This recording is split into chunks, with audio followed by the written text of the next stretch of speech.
नमस्कार मित्रों, अश्वनी सेज में आपका स्वागत है। मित्रों, आज चर्चा महाकुंभ पर।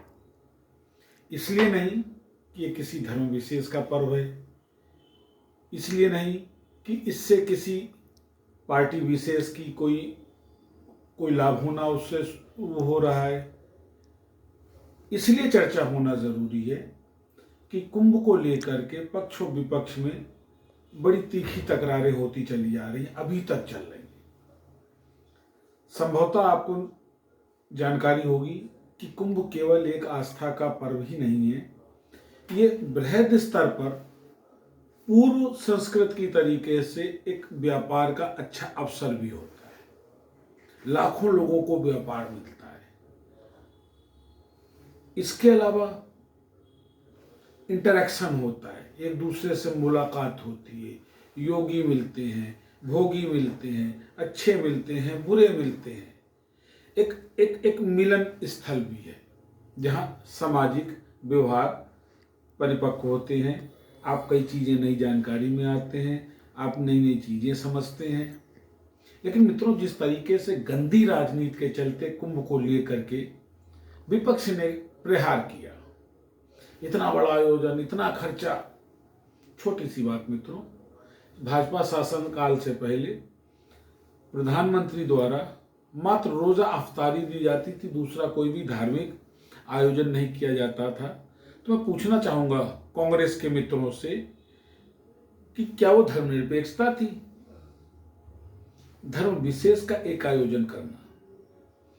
आप धर्मनिरपेक्ष राष्ट्र की बात करते हैं, धर्मनिरपेक्ष विचारधारा की बात करते हैं, तो आपको रोजा अफ्तार के साथ अन्य धर्मों के भी आयोजन करने चाहिए, पर नहीं।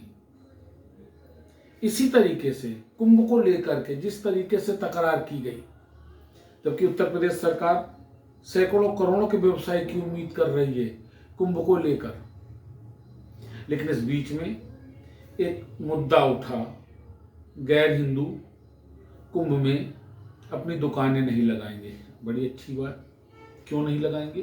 क्योंकि ये वही गैर हिंदू लोग हैं जिन्होंने इस बात पे आपत्तियां की थी कि राम कौन है, जो राम की अवमानना करते चले आए हैं, जो राम का विरोध प्रदर्शन करते हैं, जो सनातन धर्म का विरोध करते हैं, जो सनातनी लोगों को हे दृष्टि से देखते हैं। लेकिन दुकान ये कुंभ में करेंगे। क्यों करेंगे? कि सब इनकी कमाई होनी है। तो ये दोहरा चरित्र क्यों? ये वही कांग्रेस है मित्रों जिसने सुप्रीम कोर्ट में एफिडेविट दिया था कि राम एक काल्पनिक व्यक्ति है, लेकिन रामनवमी की छुट्टी जरूर लेते थे। ये वही कांग्रेस है, ये वही आप है, ये वही समाजवादी पार्टी है। लेकिन कष्ट कभी कभी भाजपा से भी होता है मित्रों कि जिस मुलायम सिंह को ये कार सेवकों का हत्यारा करते हैं, उसको उन्होंने पद्मश्री भी दी है। ये दोहरा चरित्र भाजपा का भी है। फिर कुंभ पे आता हूं। कुंभ का विरोध करने वाले, सनातन धर्म की आस्था का विरोध करने वाले, जो कहते हैं मंदिरों में और क्या कहते हैं मठों में क्या होता है, लड़कियां छेड़ी जाती हैं, चप्पल चोरी होती हैं, आज कुंभ में आप दुकान मांग रहे हैं। किस नैतिकता से मांग रहे हैं? जब उस धर्म के प्रति आपका कोई भाव नहीं है, आपका कोई समर्पण नहीं है, आपका कोई सम्मान नहीं है, तो उस धर्म के आयोजन में आपको रोजी रोजगार का अवसर क्यों? सोचिएगा।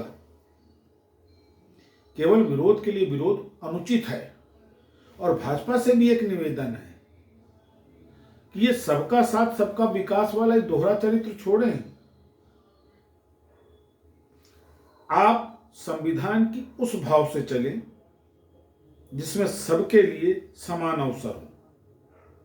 ना आपको इनका विरोध करना है, ना इनका समर्थन करना है। लेकिन चूंकि बहुसंख्यक ने आप पर आस्था जाहिर की है, उस भाव का भी आपको सम्मान करना है।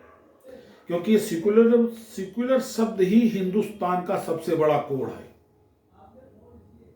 विचार करिएगा दो चीजों पे। सनातन का विरोध करने वालों को क्या सनातन की आस्था पर्व में दुकान मांगने का हक है? पहली चीज।